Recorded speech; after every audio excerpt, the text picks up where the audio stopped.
Mga pinagkukunan ng impormasyon para sa electronics, isang gabay sa sanggunian. Magandang araw sa lahat. Ngayon ating tuklasin ang iba't ibang pinagkukunan ng impormasyon na mahalaga para sa pag-aaral at pagtatrabaho sa larangan ng electronics. Nakilala natin ang ilang mahalagang sanggunian. Bawat isa ay nag-aalok ng natatanging pananaw at mga kasangkapan para sa tagumpay. Number 1. Mga online na pinagkukunan. Mga website na manufacturer. Ito ang unang dapat puntahan para sa detalyadong mga datasheet, mga tala ng aplikasyon at technical na dokumentasyon para sa mga tiyak na bahagi. So, mga tips, mga bookmark ng mga madalas gamiting manufacturer para sa mabilis na pag-access. Gamitin ang mga function ng paghanap sa loob ng mga website upang mahanap ang mga tiyak na produkto o impormasyon. Mga online na forum at komunidad.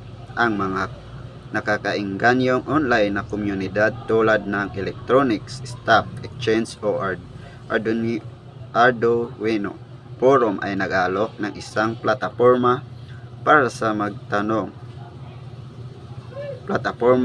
magtanong, magbahagi ng mga proyekto at matuto mula sa mga nakaranasang hobbies at professional.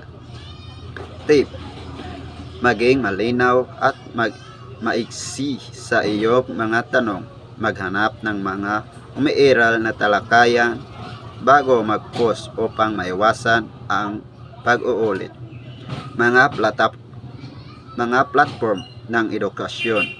Ang mga website tulad ng Khan Academy at MIT OpenCourseWare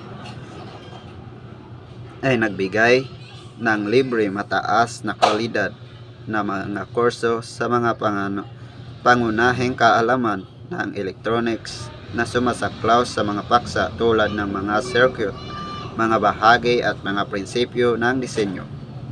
Magsimula sa mga panimulang kurso upang bumuo ng isang matibay na pundasyon. Galugarin ang mga dalubhasang kurso na naugnay sa iyong mga interest o layunin sa karera. Mga aklat. Number 2. Mga aklat at publikasyon. Mga textbook. Ang mga klasikong textbook tulad ng The Art of Electronics ni Horowitz at Hill o Electronic Devices and Circuit Theory, Boylested at Nasielski ay nagbigay ng komprehensibong saklaw ng mga pangunahing konsepto ng electronics. Tips: pumili ng mga textbook na maayon sa iyong estilo ng pag-aral at sa particular na larangan ng electronics na interesado ka. Gamitin ang index at glossary para sa mabilis na pagkuha ng impormasyon. Mga magazine at journal. Ang mga publikasyon tulad ng Electronics Weekly at publikasyon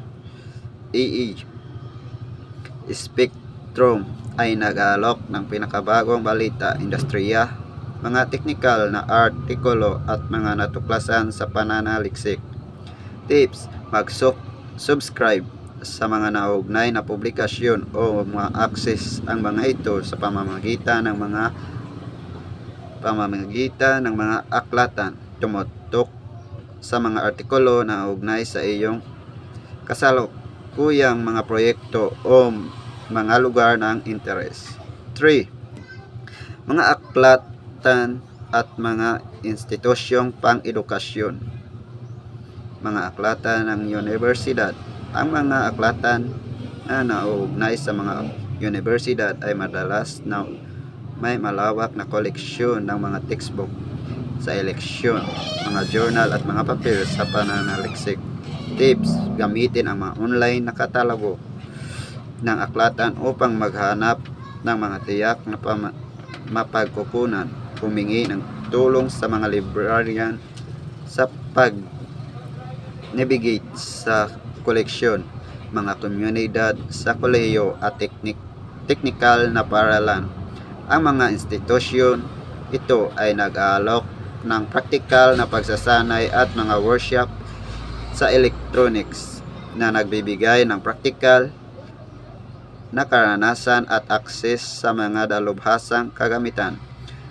Mga tips: lugarin ang mga panimulang kurso o mga workshop upang makakuha ng mga praktikal na kasanayan, makipag-network sa mga instructor at iba pang mag-aaral para sa mahalagang mga pananaw. 4. Iba pang mahalagang pinagkukunan: online na software ng simulasyon. Ang mga tulad ng Multisim o LT-Space ay nagbigay daan sa iyo upang gagayahin ang mga circuit bago mo ito itayo, na nakakatipid ng oras at mga mapagkukunan. Tips: magsimula sa mga simple circuit na at unti-unting dagdagan ang pagiging komplikado. Gamitin ang mga resulta ng simulasyon upang patunayan ang iyong mga disenyo at troubleshoot ang mga potensyal na problema. Mga proyekto ng open source hardware. Ang mga platform tulad ng Arduino at Raspberry Pi ay nag-aalok ng abot kayang madaling makuhang mga platform ng hardware para sa eksperimento at pag-aral. Tips: galugarin ng mga online na komunidad at mga tutorial para sa mga idea ng proyekto at gabay.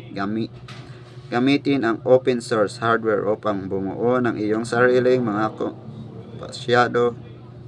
pasadyang proyekto. So, conclusion: sa pamamagitan ng epektibong paggamit ng iba't ibang pinagkukunan ng informasyon na ito, maaari kang bumuo ng isang matibay na pundasyon sa electronics, manatiling napapanahon sa mga uso sa industriya, at matagumpay na harapin ang mga mahirap na proyekto. Tandaan, ang patuloy na pag-aaral ay susi sa mabilis na umuunlad ng larangan na ito. Maraming salamat sa inyong oras. Thank you.